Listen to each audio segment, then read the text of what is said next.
আসসালামু আলাইকুম রহমতুল্লাহি ওয়া বারাকাতুহু। সম্মানিত প্রিয় মুসলিম ভাই ও বোনেরা, ইসলামী টিভির পক্ষ থেকে সকলকে জানাই আন্তরিক মোবারকবাদ। আজকে আপনাদের মাঝে আলোচনা করব 5 ওয়াক্ত নামাজের সময়সূচি, তাহাজ্জুদ, সেহরির শেষ সময়, ইফতারের শেষ সময়, নামাজের নিষিদ্ধ ওয়াক্তসমূহ, সূর্যোদয় সূর্যাস্তের সময়সূচি, প্রত্যেকটা জেলা বিভাগের নামাজের সময়সূচি তুলে ধরব।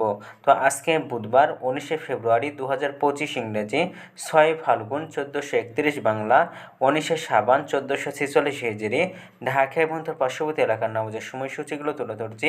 তারপরে অন্যান্য জেলা বিভাগগুলোর নামাজের সময়সূচিগুলো আপনাদের মাঝে ধীরে ধীরে আমরা আলোচনা করব। আজকে ঢাকা এবং তার পার্শ্ববর্তী এলাকার তাহাজ্জুদ এবং সেহরির শেষ সময় হলো 5টা 9 মিনিটে। ইফতারের সময় সন্ধ্যা 5টা 59 মিনিটে। আজকে ফজরের নামাজের রক্ত শুরু হবে 5টা 13 মিনিটে। ফজরের নামাজের রক্ত শেষ হবে 6টা 28 মিনিটে। জোহরের নামাজের রক্ত শুরু হবে 12টা 13 মিনিটে।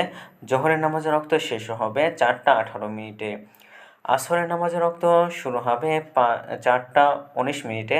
আসরের নামাজের রক্ত শেষ হবে 5টা 54 মিনিটে। মাগরিবের নামাজের রক্ত শুরু হবে 5টা 58 মিনিটে, শেষ হবে 7টা 10 মিনিটে। এশার নামাজের রক্ত শুরু হবে 7টা 11 মিনিটে, শেষ হবে 5টা 8 মিনিটে। নামাজের নিষিদ্ধ ওয়াক্তসমূহ হলো 3টা: সকালে 6টা 30 থেকে নিয়ে 6টা 45 পর্যন্ত, দুপুরে 12টা 7 থেকে নিয়ে 12টা 12 পর্যন্ত এবং সন্ধ্যায় 5টা 40 থেকে নিয়ে 5টা 55 পর্যন্ত। এর মাঝখানে যতটুকু সময় থাকবে এর মধ্যে আপনারা কোনো প্রকার নামাজ পড়তে পারবেন না। আজকে সূর্যাস্ত যাবে 5টা 56 মিনিটে। আজকে সূর্যোদয় হবে 6টা 19 মিনিটে। এই কারণে ঢাকা এবং তার পার্শ্ববর্তী এলাকার নামাজের সময়সূচি। এখন আলোচনা করব বিভাগীয় শহরের জন্য উল্লেখিত সময়ের সঙ্গে। যেসব বিভাগের সময় আপনি যোগ বিয়োগ করবেন তা হলো এই, অর্থাৎ বিয়োগ করবেন চট্টগ্রামে 5 মিনিট এবং সিলেটের 6 মিনিট কম করবেন।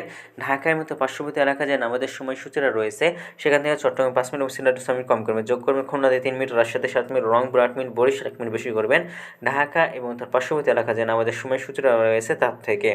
তো আজকের ভিডিওটি পর্যন্ত ছিল, আর এই সূত্রগুলো আমরা নিয়েছি ইসলামিক ফাউন্ডেশন থেকে।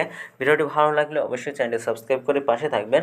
ধন্যবাদ সকলকে। আসসালামু আলাইকুম ওয়া রাহমাতুল্লাহি